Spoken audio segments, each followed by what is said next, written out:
चलिए आगे बढ़ते हैं। राजस्थान विधानसभा के स्पीकर वासुदेव देवनानी ने जोर देकर कहा है कि राजस्थान की विधानसभा में प्रश्नों के जवाब समय पर आने का मैकेनिज्म पुख्ता होना चाहिए और कार्यपालिका को विधायिका के प्रति जवाबदेह बनना चाहिए।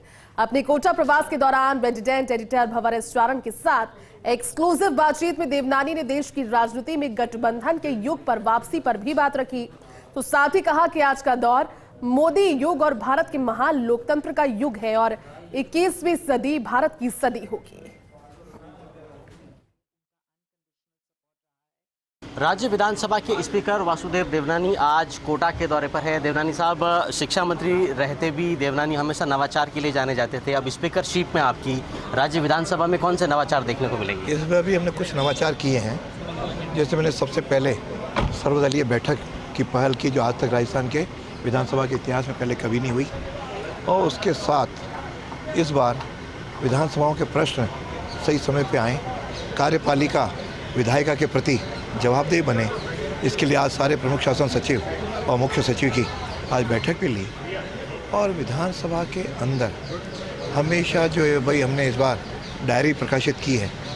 वह डायरी भारतीय नववर्ष से प्रारंभ हुई है।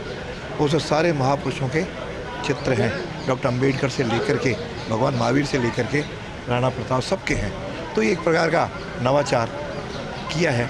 इस तरह के लगातार नवाचार करेंगे।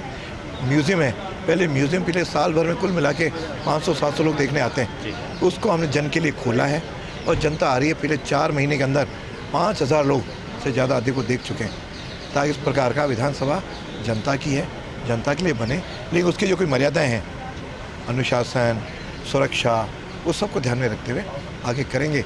अब कॉन्स्टिट्यूशन क्लब भी हम बहुत जल्दी शुरू करने जा रहे हैं। मैं समझता हूँ निरंतर आगे बढ़ते रहेंगे और राजस्थान की विधानसभा देश भर की विधानसभाओं में सर्वश्रेष्ठ बने, इसका प्रयत्न करें। लेकिन सर, जिस तरह से देश की राजनीति में गठबंधन युग की वापसी हुई है, इस पर क्या कहेंगे देवनानी? ये कई बार गठबंधन युग पहले भी था, उसके बाद फिर एक दल ही आया, वापस गठबंधन युग आया। मतलब समय के अनुसार ये होता रहता है और चेंजेस आए हैं।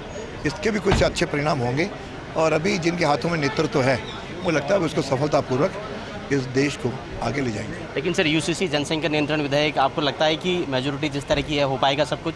हालांकि इसका जवाब तो माननीय प्रधानमंत्री जी इतने यशस्वी हैं, प्रभावी हैं कि सारे दलों को साथ लेकर के ऐसे प्रश्नों के उत्तर वो ज़रूर खोजेंगे और क्रियान्वित करेंगे। सर, आखिरी सवाल, क्या ये अटल युग जैसे युग की वापसी है?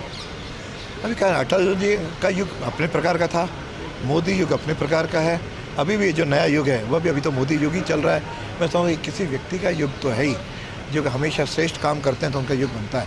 लेकिन उसके साथ साथ ये लोकतंत्र युग है और लोकतंत्र के युग में हमेशा यह देश प्रगति करता रहेगा। 21वीं शताब्दी भारत की शताब्दी है और यहाँ निश्चित रूप से आगे प्रगति होगी। और 2047 का जो सपना है कि यह एक श्रेष्ठतम भारत, एक भारत, श्रेष्ठ भारत और अखंड भारत, इसकी ओर आगे अग्रसर होगा।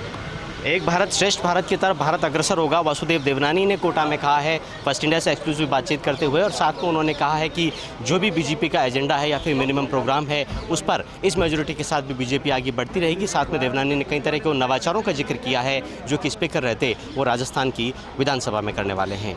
कैमरामैन आकाशदीप सिंह के साथ भंवर एस चारण, फर्स्ट इंडिया न्यूज़, कोटा।